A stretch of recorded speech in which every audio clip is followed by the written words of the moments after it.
See, I have a lot of theorist YouTuber friends, and one thing we all have in common is that chat thinks our theories suck, so we've had enough! We decided that today, we're coming to you guys. Withered Circle and I opened a Google form that received over 200 responses of your theories, and we have to defend them using your reasoning. We've gathered here today in FNAF court with the attorney, the person responsible for defending the theory, the witness, someone who, if called to the stand, can say whatever the hell they want in favor of the theory or against it, the prosecutor, who tries to disprove the theory, and the judge, who can ask everyone some questions they feel are important, and survey the chat for the jury consensus.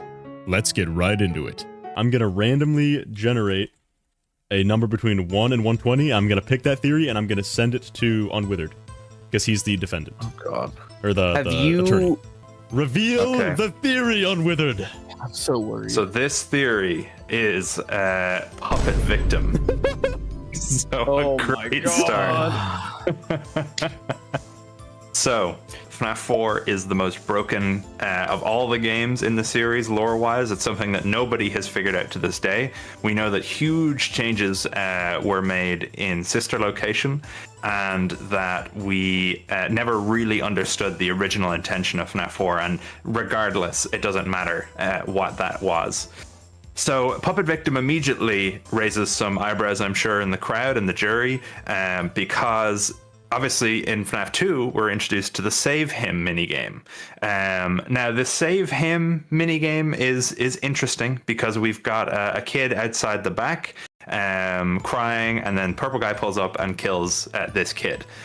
And obviously in the FNAF 4, we have the kid going to the hospital and seemingly dying in the hospital, right? That's what we're aware of the story being. Yes. Mm-hmm. However, what I will tell you is that there is a lot of evidence within FNAF 4, a black and white striped shirt on the crying child. Obviously the fact that they're crying, the fact that in the ending minigame we've got the puppet in the same position as in the FNAF 3, happiest day, like glitchy Easter eggs. I think what this game was trying to tell us was that Save Him was actually about the Golden Freddy spirit, and that this game is about the puppet. And that's why there's connections to Happiest Day, because the puppet is sharing their memory and trying to undo everything. And basically we have the inverse of those minigames, and we were being misled. This also ties into the Silver Eyes and the way those games are presented, or the way those books are presented, with the whole switcheroo death of the brother and the sister. We think it's one thing, and then it turns out to be the other. This is sort of giving us an insight into how Scott was thinking around this time. And finally, we've got the FNAF 4 box. Obviously, that intention changed over time, and Scott has said as much. I think that box resembles very similarly a puppet's trunk, basically a chest where traveling puppet performers would keep their marionette, and it's got these two locks on it, so you've got this idea of the Golden Freddy and the puppet being linked. So we've got all these kind of multiple ideas going on here, but I think that the resemblance that shares with a puppet chest was supposed to be that when we open it up, we find out that the crying child the whole time was actually the puppet. And you're saying at the time, right? At the time of FNAF 4? Oh, at the time, yeah, I'm not. This is the same. Not anymore, Chad. Just so you know, he's saying that at the time of FNAF 4, not anymore, right now. Was Bite Victim. So obviously we've got the My Grandfather Clock is the name of the puppet's like music sting. What do we hear every night in the crying child's dreams, which is what I'm going to propose that those original intention was of FNAF 4. Those are a grandfather clock going off in the house of the crying child. We've got that connection with it. And who takes over in the Halloween update? Who is the one final entity that we go up against? Who replaces Golden Freddy? I'm fighting you. In Never terms mind. of our understanding, we've got Nightmare Own taking over the position of Golden Freddy, or of the Nightmare Freddy. So I think there's a lot of interesting evidence. We've got a lot of back and forth, you know, going on with Scott's intentions around the time. But I think he realized that it was too confusing. There was 2 bites now. Everything was going crazy. And so he decided to go in the direction that he went with the silver eyes and reveal that actually the one that died was this girl named Charlie, rather than being this boy who was, you know, related to Afton and Michael. So that's my puppet theory. That's my puppet victim theory. All right, that's what I want to say. All right. Objection! Because if Save Him is supposed to be about Golden Freddy, why does the puppet mask appear when the kid dies? And then also, right, since Withered is the judge, he doesn't get to weigh in on this, which means I can go Bite Victim Receiver all the way to Tuesday and back. Because I think that Bite Victim was always supposed to be represented by Golden Freddy in some way because of the layout of FNAF 4, as well as those FNAF 3 Happiest Day tables, and what the minigames represent, and what we've come to know Happiest Days represent over the course of the series, right? Because you have this event that went horribly wrong in this kid's life at a birthday party, where 4 people wearing masks of the animatronics are bullying him, and he ends up dying on his birthday. And then in Happiest Day, you have a kid represented by a Golden Freddy mask, who is able to experience a version of this terrible event that is fixed, similar to how Scott later went on to correct Happiest Days for Millie and Andrew, right? Where he takes them into like a nice memory. So I think because of that the Bite Victim was always supposed to be Golden Freddy spirit, and that it was a red herring by Scott to make him look so much like the puppet. All right, do you want to call in a witness or no? Do you want to just let it go? Yeah, I'm going to call Gibby to the stand. You're throwing. All right, Gibby. Do I have to physically move over to the stand, or I just stay here behind the witness? You can just say where you are. Okay, I'm gonna lean behind in front of RyeToast a little bit to get closer to the mic. All right. Sorry. All right. Oh, sorry. Let me excuse. Okay, thank you. Ooh, shuffle a little. As you guys know, I was a witness. I actually went into the household depicted in FNAF 4 and looked around. I was in there on that dreadful day, and I happened to notice that the sister's room is actually empty. And when I looked at that, I thought to myself, why would Scott Cawthon have made the sister's room empty unless the sister was supposed to be a character that maybe we already knew had died? FNAF 4 came out well after the original Silver Eyes would have already been written. It wouldn't come out for another couple months, but it was definitely written by then. And I think that Scott Cawthon likes to remix and rematch a lot of things that he does across mediums within the franchise. And so I believe that by the time of FNAF 4, Save Him had already been retconned to be Charlie, and that the sister in FNAF 4, whose room we go into, is Charlie. Because in the original incarnation of FNAF 4, the Crying Child and Foxy Bro are not William Afton's kids. William Afton doesn't exist anymore. Purple Guy is just a random guy in the back room. The empty sister's room that we see is the victim of the Save Him, but now Save Her minigame, is Golden Freddy. And that leaves Crying Child to be the puppet. This is what I've seen. This is just what I've seen in the building. We said the witness could say whatever. Oh, I forgot. No, I know, I forgot totally. So I just using my own arguments against me. No, I threw so hard. All right, chat. The poll has started. The poll has started, and we'll give it like a minute, and then we will go to Withered Circle. He yapped for almost 5 straight minutes. 2. And didn't miss. All right. All right. No! Withered Circle. The jury is on my side. This is unjust. You argued against me. I just Puppet Victim. That's a good way of doing it, yeah. Do you think it was actually... It wasn't true. I don't think it was true. Let's go! 1-0. 1-0. Damn. All right. Fair enough. No, I feel bad for you. Arguments. That was bad. That was tough on Withered. No, I mean, of all the things to come up, it's literally like something we were talking about yesterday that I completely disagree. Yeah. They'll hear that on the podcast later. Funny.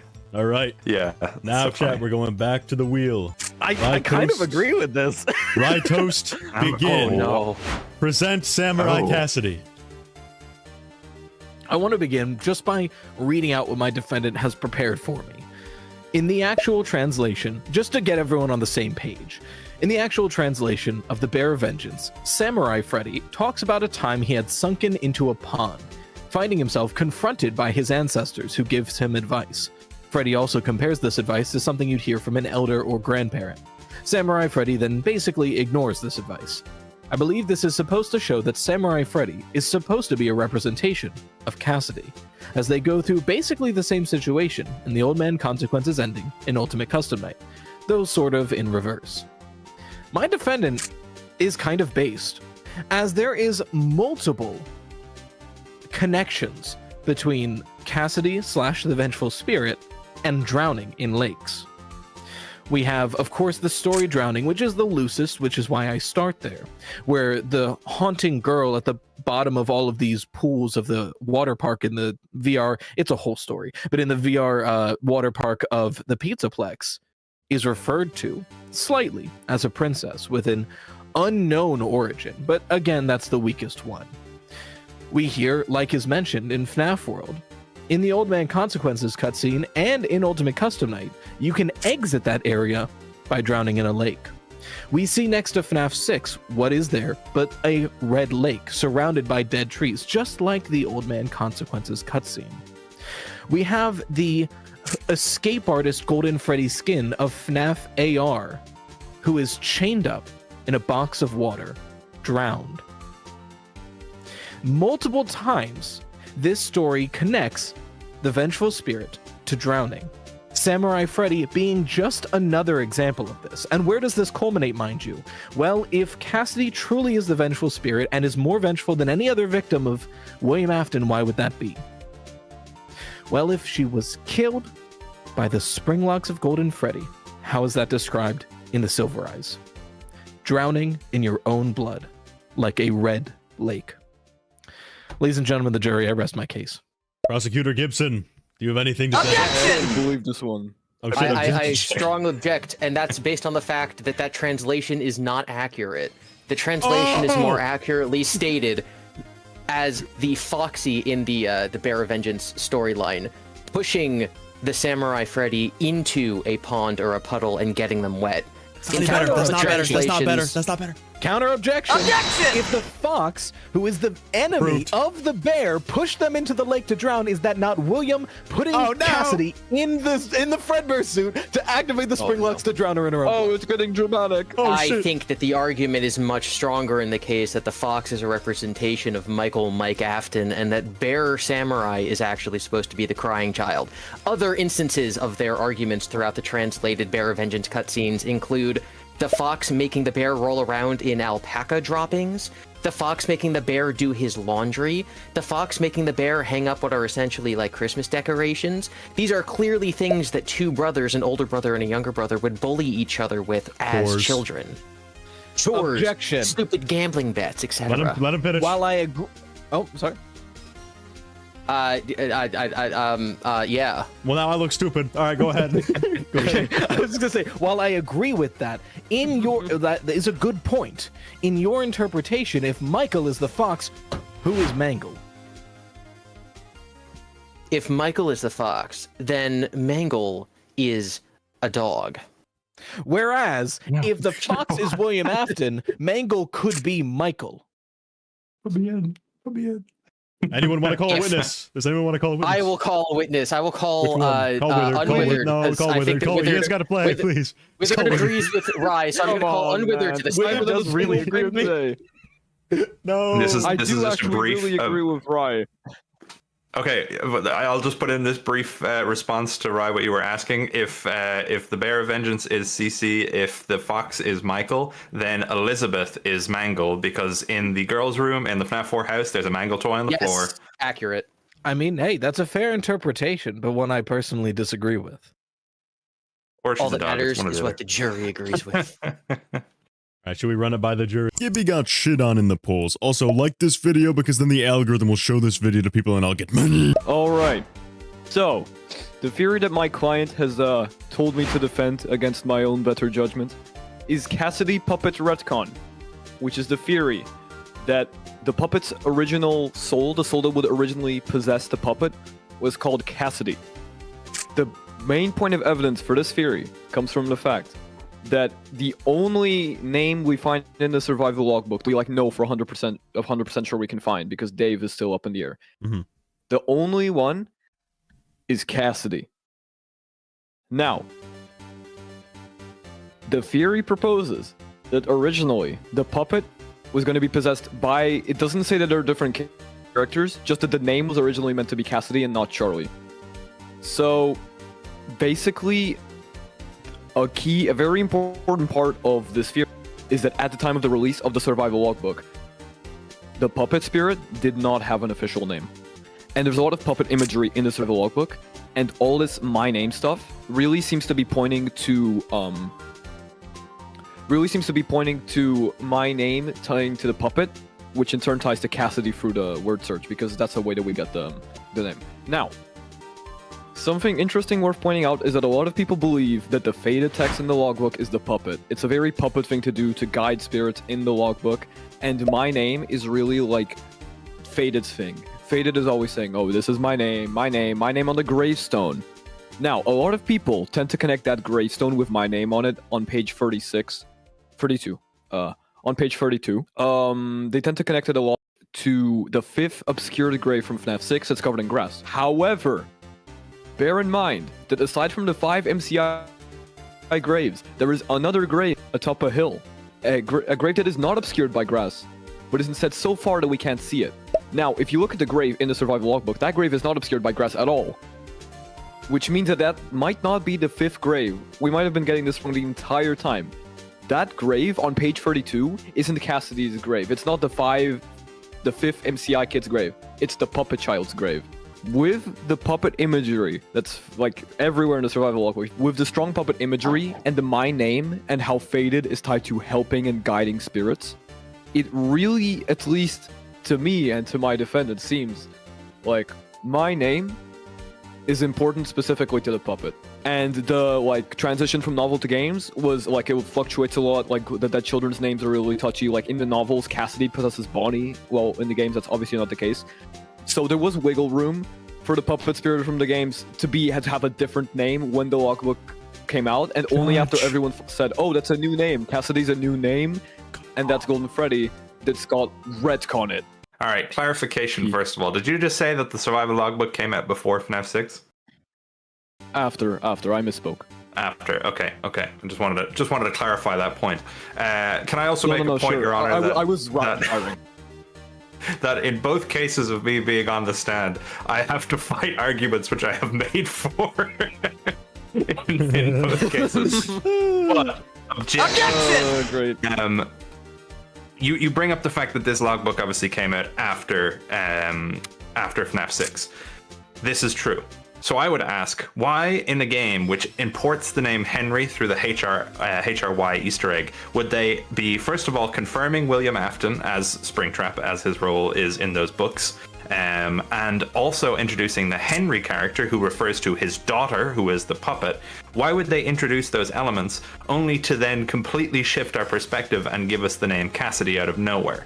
The name Charlie was something that we, as a community, we're all very familiar with by the time of the release of the survival logbook, and we knew her direct relationship to Henry. So to introduce him and introduce him speaking to his daughter, we should therefore be able to logically understand that the same character names are being imported in from the books into the games. You brought up the idea of this FNAF 6 grave and how that is the obscured grave versus the one on the hill. Oh, I would argue the one on the hill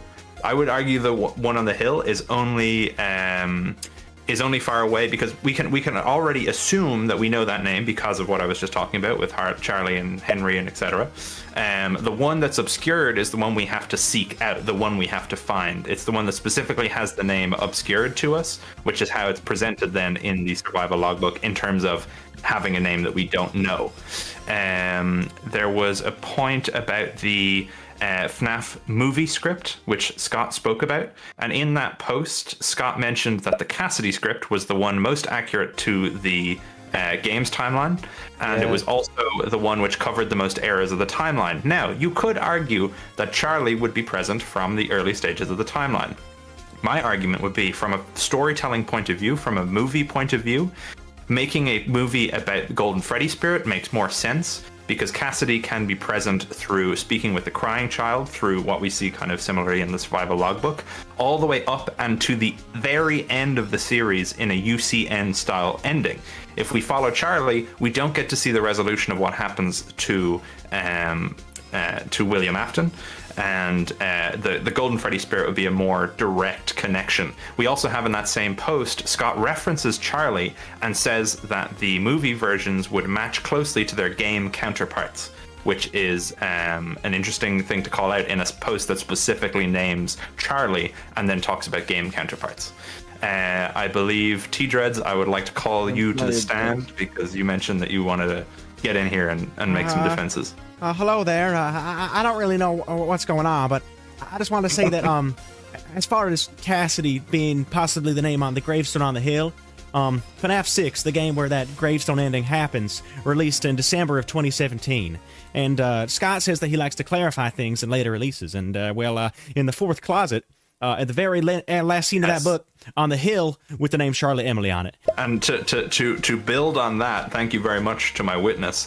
The name Cassidy is also introduced to us. Correct me if I'm wrong, witness. You were there. The name Cassidy is introduced to us in the fourth closet, and it is tied to a separate girl to Charlie. It's a new spirit with dark hair.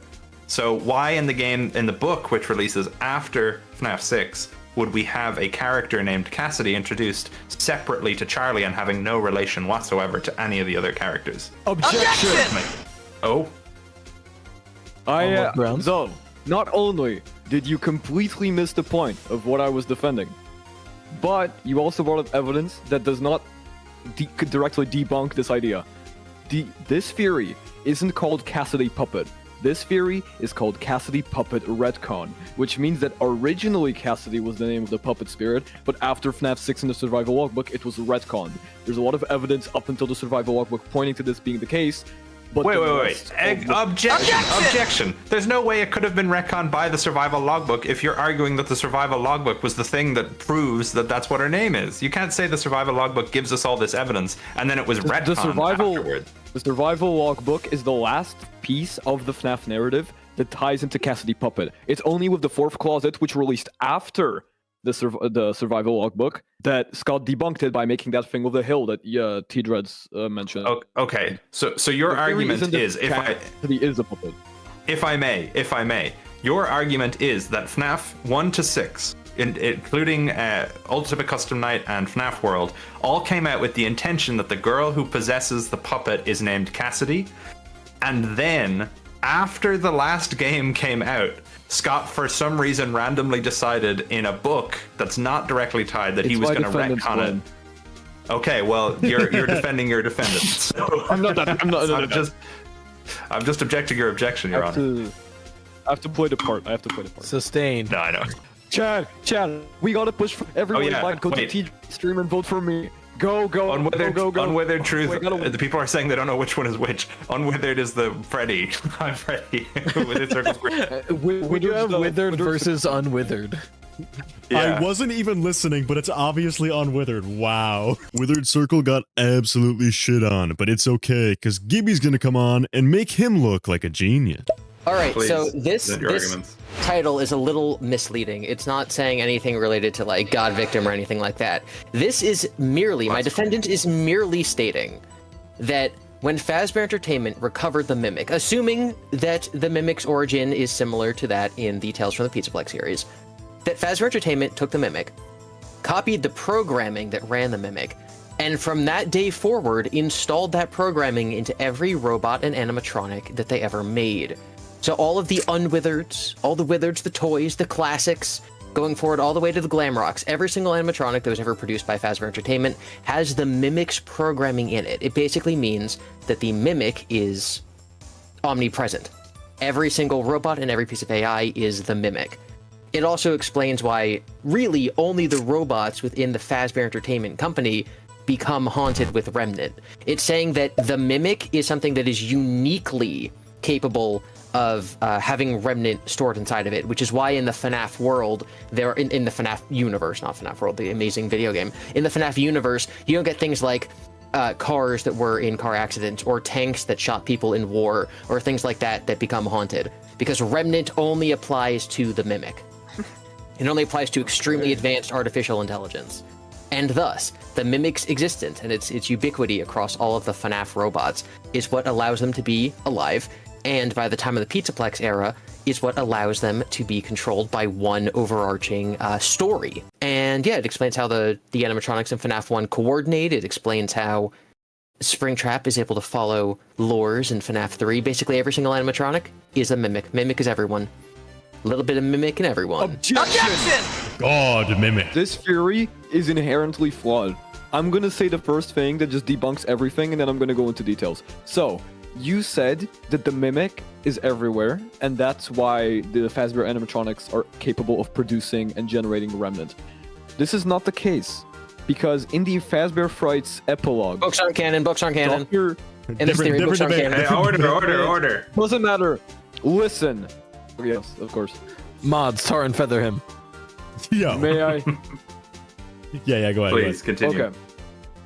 Now, in the Fazbear Frights books, we meet Dr. Phineas Taggart. Now, Dr. Phineas Taggart his objective is to harness the power of agony and remnant. So Talbert is more remnant, Taggart is more agony, but basically, it's like the same thing, and they're both working towards the same objective in different ways. Now, Taggart collects a bunch of objects with negative emotions attached to them that create agony and remnant. A mirror that witnessed a man kill his family. You know, like, I forget the details, but there was like a doll, there was the real Jake doll, there was the mirror, and there were all kinds of just random household items, like a kitchen knife even, if I recall correctly. And these objects they do not have the mimic inside of them. And whether you agree that the books are in-universe or not, Scott himself said that every piece of FNAF media is canon, just they're not in the same continuity. And we should kind of tie the rules of one universe into other. All of these universes obey the same set of rules that keeps this universe running. It's like the FNAF code. And it kind of just connects everything and makes everything fit into one set of ideas. Objection! Every single piece of evidence he just said was based on the idea that these horrible fictitious lies that are told about the history of Fazbear in these books that have been published are true.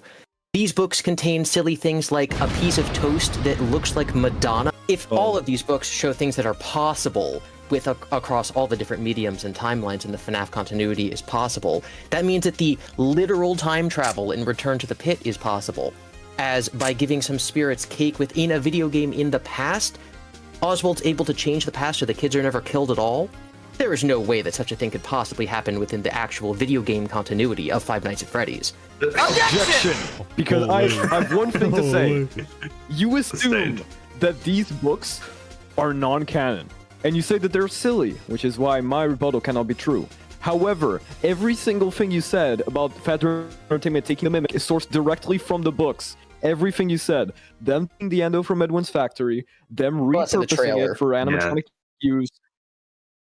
Not necessarily. We don't know if they actually used the Mimic's code or if they just took Jackie. And anyway, the books are canon because of Secret of the Mimic. You know, it's like, at this point, there's no... At least Tails.